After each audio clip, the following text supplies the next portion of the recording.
Good day, I am Nashrena Sultan, BIT FSM 2D. So today I'm going to discuss about stages of moral development, Module 3, Lesson 3, Introduction. A major task beginning in childhood and continuing into adolescence is discerning right from wrong. Psychologist Lawrence Kohlberg, 1927 to 1987, extended upon the foundation that Piaget built regarding cognitive development. Kohlberg believed that moral development, like cognitive development, follows a series of stages. To develop this theory, Kohlberg posed moral dilemmas to people of all ages, and then he analyzed their answers to define evidence of their particular stage of moral development. Level 1, Pre-conventional level.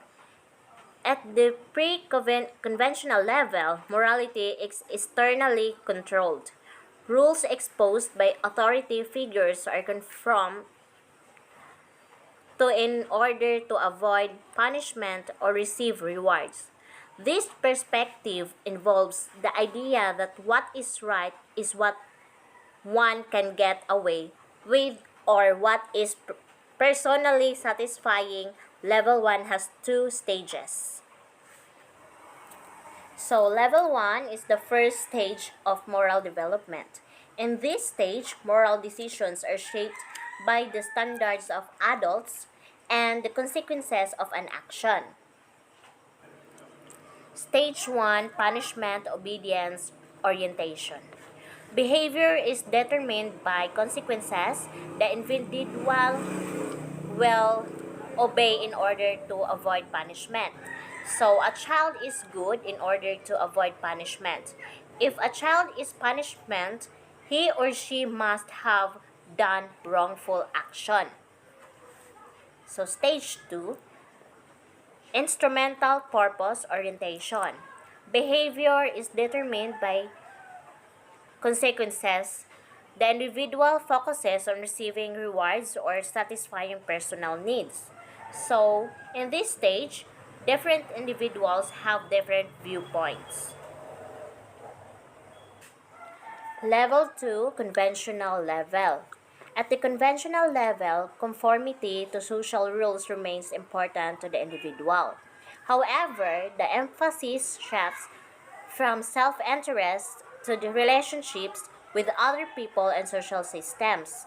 The individual strives to support rules that are set forth by others such as parents, peers, and the government in order to win their approval or to maintain social order. So level 2, second stage of moral development, and is characterized by acceptance of social rules concerning right and wrong. A child must follow the rules of the society in order to maintain social order. It could be with their parents, peers, relatives, or friends.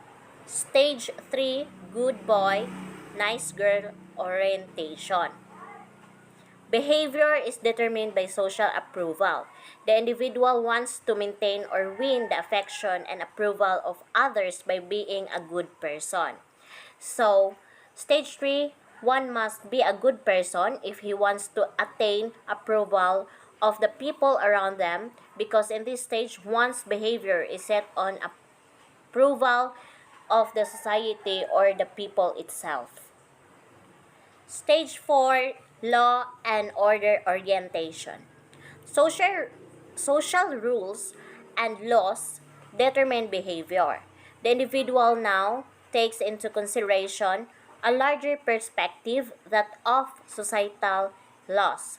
Moral decision making becomes more than consideration of close ties to others.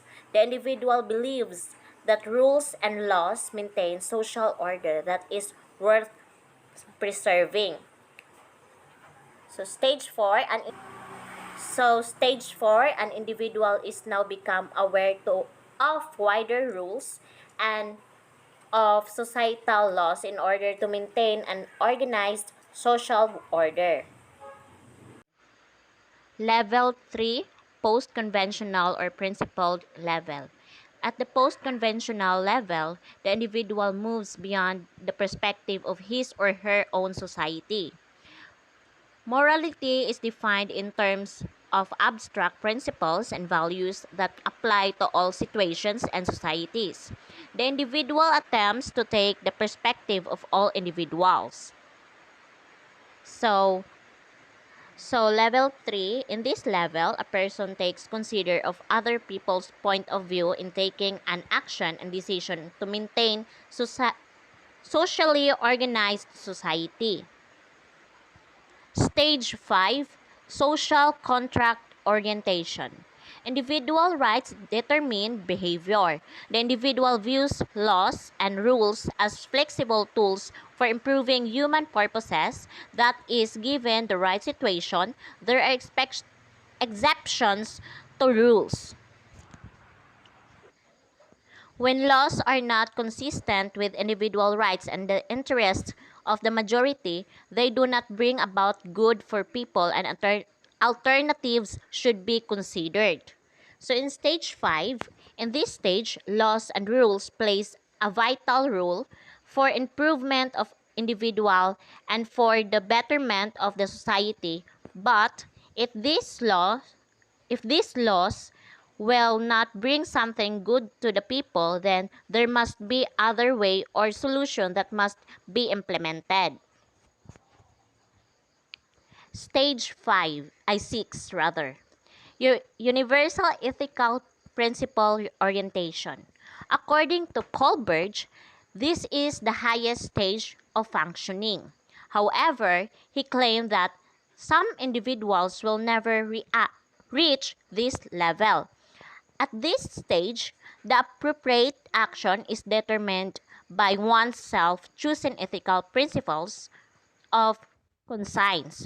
These principles are abstract and universal in application. This type of reasoning involves taking the perspective of every person or group that could potentially be affected by the decision. Stage Stage 6. This stage is the highest functioning stage and is very difficult to be reached because you have to consider the other people's perspective if you take an action, and that will probably affect your decision. Sometimes you just have to take an action according to its purposes and the goodness it has it has to bring to everyone to create an impact of inspiration among all men. Your wise decision is all that matters.